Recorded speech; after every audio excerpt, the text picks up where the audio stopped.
Hey guys, this is Hemant from Edureka. Today in this session we are going to discuss about the service AWS CloudFormation. So without wasting any more time, let's move on to today's agenda.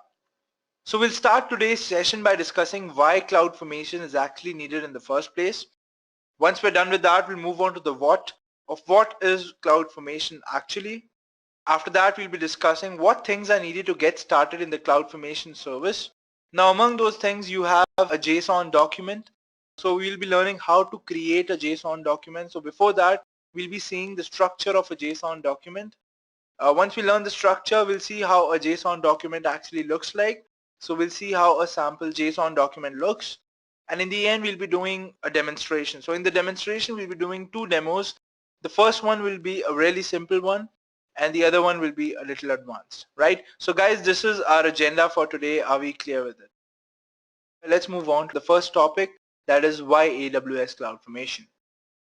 So why do we need CloudFormation? So for example, you have an application. We created an application, right? Now that application is actually dependent on a lot of AWS resources. Now if we were to deploy and manage all these resources separately, it will take up a lot of time of yours, right? So to reduce that time or to manage all these resources, what if I told you you have a service? Yes, you got that right. So you have a service called AWS CloudFormation. So using AWS CloudFormation, you can manage and create and provision all these resources at a single place. Now, this is what CloudFormation does. But now, what is CloudFormation exactly? So a CloudFormation is basically a service which helps you model and set up your AWS resources so that you can spend more time on your application rather than setting up and provisioning these resources. Right? So basically it's a tool using which you can create your applications quickly. Also, you can create templates in AWS CloudFormation. Now how do you create templates? Basically you would be using the CloudFormation designer. You'd be putting in all the resources that are needed. You would be defining the dependencies of these resources, and then you'll be saving this design as a template, right? Now what will you do with this template? This template can be used to create as many copies as you want, right? Say for example you have a use case wherein you want your application in multiple regions for backup purposes, right? So if you want that, you won't be implementing or you won't be creating each and every resource one by one in each of the regions. What you can do is you will create it at one place in CloudFormation, have that template in your hand and deploy that template in the other regions as well, right? So what will this do? So first of all, your replication will be very precise, right? So there won't be any changes in the copies that you have made. Second of all, you'll be doing that quickly because you don't have to do the process all over again. You just have to click a button and that template will be provisioned or will be launched in that region. So this is what AWS CloudFormation is all about. It makes your life simpler by handling all the creation and the provisioning part, right? So this is what is AWS CloudFormation. Now, how do we get started in CloudFormation? Since it's a very useful service, how can you as a user use this service? So let's move on. So for using the CloudFormation service, first of all, you need a JSON script. Now, why do you need a JSON script? Because you'd be creating a template, right, in the CloudFormation designer. You'd be using the drag and drop option and filling in the AWS resources, right? Now, when you'll be doing that in the backend, it'll actually be creating a JSON script. Now, what you can do as a user is if you're good in JSON, you can create your own JSON script. Otherwise, you can use the CloudFormation designer to create a template. Now, for creating a template, like I said, you need a JSON script. Now, what is a JSON script then? So a JSON script is basically a JavaScript object notation file, which is an open standard format. That means it is human readable.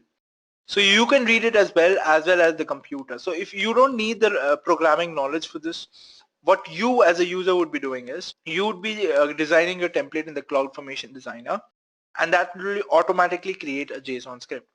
You can do it the other side as well. Like I said, you can create your own JSON script and feed it in the CloudFormation designer. So this is how CloudFormation works. This is how you'll be using AWS CloudFormation. But then how can you learn the JSON script? So it's very easy. So basically you have to follow a structure in the JSON document. What is this structure?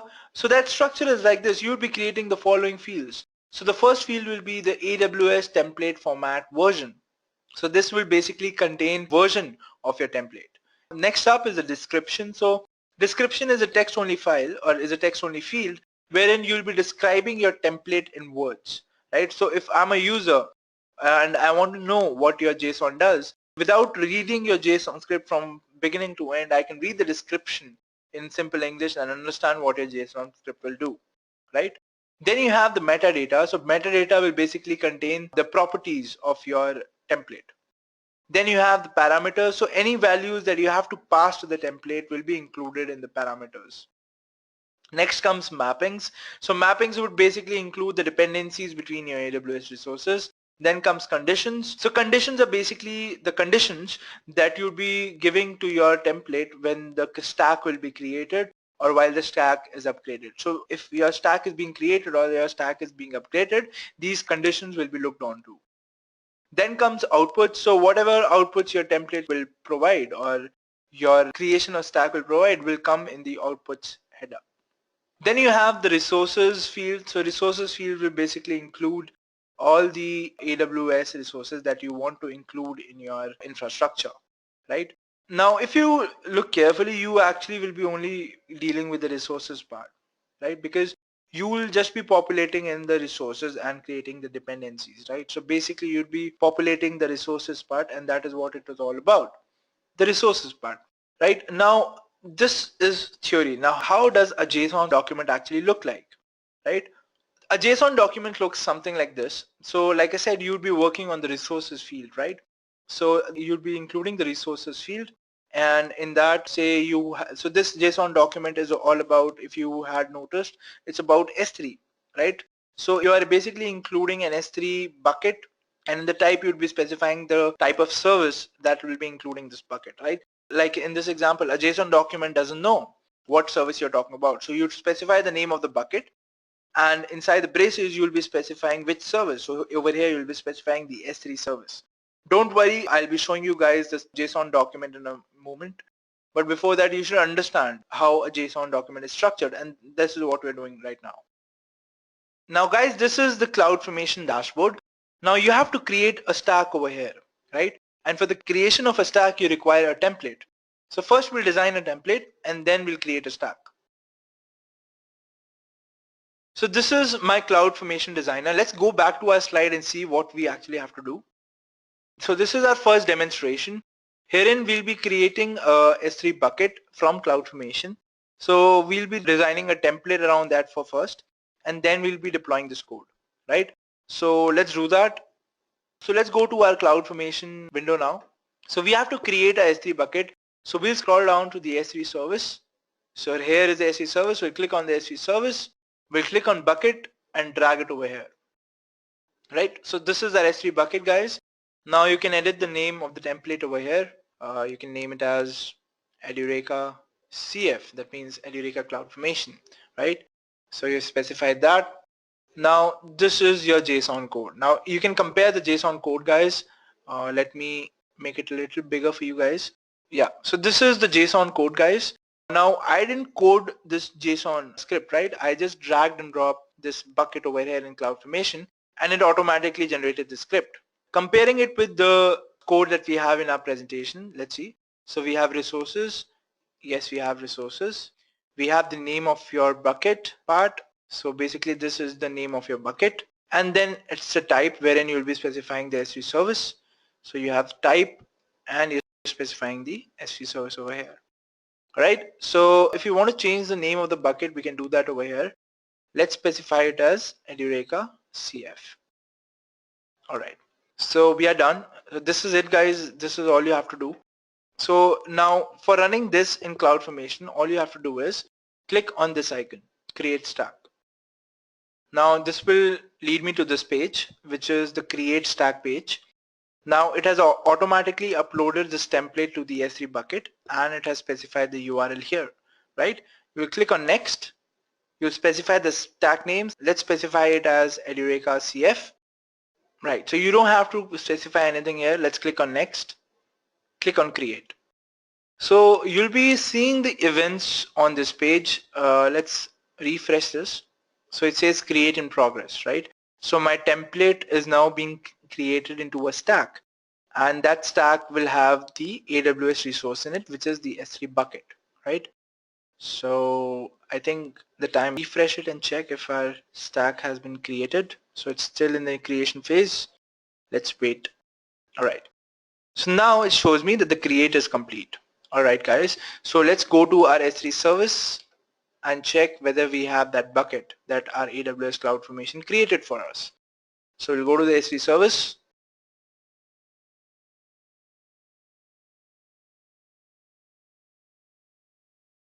And here it is, guys. So this is the bucket that we created. All right. So you can see the time, it's March 28th, 2017. Today is March 28th, 2017, and the time is 7:05 and the time is 7:07 here. All right. So this bucket has just been created by CloudFormation. So guys, like I said, it is very easy. It is easy to understand and to deploy as well. You basically just have to create a template, and that is it. AWS CloudFormation will do the rest for you. And the cool part is that you can replicate that template as many times as you want, right? So it will save you the time. Okay, this demonstration is done. So we have created an S3 bucket using CloudFormation. Let's see what our second demonstration is all about. So now we'll be creating an EC2 instance in which we'll be deploying the LAMP stack, which means in that EC2 instance, you'll be installing Linux, you'll be installing Apache, you'll be installing MySQL, and you'll be installing PHP as well, right? So let's see how will we do that. So for our second demonstration, we will again go back to the CloudFormation console. We'll click on create stack. Now we have to launch a LAMP stack. So a LAMP stack is basically a sample template in AWS, right? So we can select the sample template and we'll click on view or edit template in designer. So a LAMP stack is basically an EC2 instance with Linux, Apache, MySQL and PHP installed onto it, right? You can see in the designer that you have only specified an EC2 instance and you've attached a security group to it. So you need the security group obviously because you have to connect to this EC2 instance, right? Now a LAMP stack is basically a web server, remember? Now let's see the template for this LAMP stack.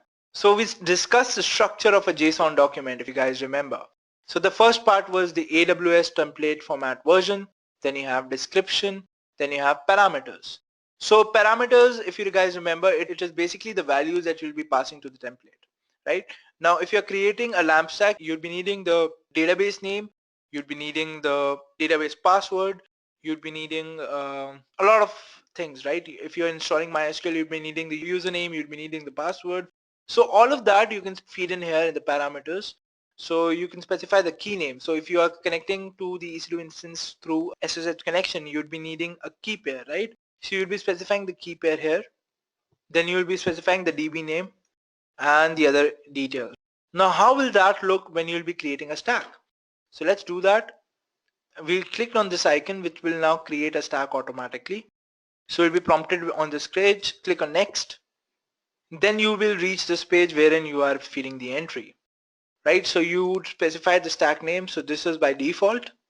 So stack name, so we'll be specifying the stack name first. So let us stack name be LAMP demo. And then we move on to the parameters part. So whatever you specified in the JSON parameters field will be reflected over here. So we specified DB name over here. So it is asking me for the DB name. So let's give it as Edureka, and let's give the DB password as something. Can DB root password, DB user as Edureka. Instance type as Steven.micro. Why Steven.micro? Because if you guys noticed in the template, we didn't specify a virtual private cloud. That is a VPC. Now all the instances which are launched these days, of which all the new instances which are there in EC2 are to be by default launched in a VPC. But since we are creating a JSON file and we didn't specify a VPC, you have to select an older version of your EC2 instance. So let it be T1. So T1 is an older version. It runs without a VPC as well. And then you have to specify a key name. The key name would basically be used to create a SSH connection to your instance, right? So our key pair was Edureka_A. We'll select that and we'll click on next. Now SSH location is basically your IP address if you want to specify. I don't want to specify it, so we'll click on next. You don't have to enter anything over here. Click on next, confirm, and click on create. now is happening in the background is it is picking up that JSON file and is creating a stack for us. Launch an EC2 instance. It will then install Linux onto that. It will then install Apache, MySQL, and then in the end a PHP installation. So what we will do, once it says that the creation is completed, we will go and check if everything has been installed on our server by creating an SSH connection, right? So let's wait until the stack is complete. Alright guys, so as you can see in the events that the creation is now complete. So let's check that if our installation has been correct. We'll go to the EC2 instance. Now this is our instance which has just been created. We can check that it's been created on March 28th, right? So today is 28th. Alright. So now let's connect to this instance. So for that we'll have to copy the IP address. This is the PuTTY software. For those of you who don't know how to connect to EC2, you'll be pasting your IP address here, right? And then you have this private file, right? So this is of the PEM extension. But the PuTTY software needs a PPK extension. So you have to convert this PEM file to PPK. That can be done using the PuTTY-Gen software. So this is the PuTTY-Gen software. So I'll be dragging this file here. Okay, it doesn't work. So we'll click on load, go to downloads, click on all files, select my PEM file, click on open, click on OK, and then click on save private key. So let's name it as Edureka _A, click on save. So my file has been saved. We'll close it, go back to our PuTTY software. You have entered the IP address here. You'll click on SSH, click on authentication, click on browse, go to your PPK file, click on open, and click on open here. So now you'll be connected to your SSH, through your SSH to your EC2 instance. So any Linux installation on your AWS infrastructure, the login will be EC2-user. Alright, so you're in. Let's see if we can connect to our MySQL installation. So MySQL-edge, so it is on localhost -p port number 306, and then the user that we gave was Edureka and the password was this. Okay guys, so we are in. So that means we successfully created the Edureka username which we specified in the JSON script. That works well. And then you specified, okay, we also specified that we need a database, right? So let's see if it is showing our databases or our databases have been created as well. Okay, so it has a database called Edureka, right? So the JSON script worked well. Now the thing here to notice is that how granularly you can configure your JSON file, right? First of all, it launched an EC2 instance, then it installed Linux, then it installed MySQL, it configured its settings, and inside MySQL it gave you a database, right? So this is awesome guys. So this gives you the whole control of AWS just through JSON script, right? And this is the power of CloudFormation. Now if you want this infrastructure or whatever you have created right now to be replicated again to some other instance, that can be done with a single click of a button, right? And it is actually pretty awesome because if you were to install this LAMP stack on a server or on AWS, again, if you launch a EC2 instance with a Linux OS, installing Apache, MySQL, and PHP may take time. It actually takes time because you have to open the console, you have to open the terminal, you have to enter the commands, and depending on your internet speed, you will install all those packages. So this is neat. It does everything for you automatically, right? So guys, this is what CloudFormation was all about. So I'll close this session. Let me go back to my slide. All right. So guys, we are done with the LAMP stack demo. Okay guys, so this brings us to the end of our session. So thank you guys for attending today's session. So until then, see you guys. Have a nice day.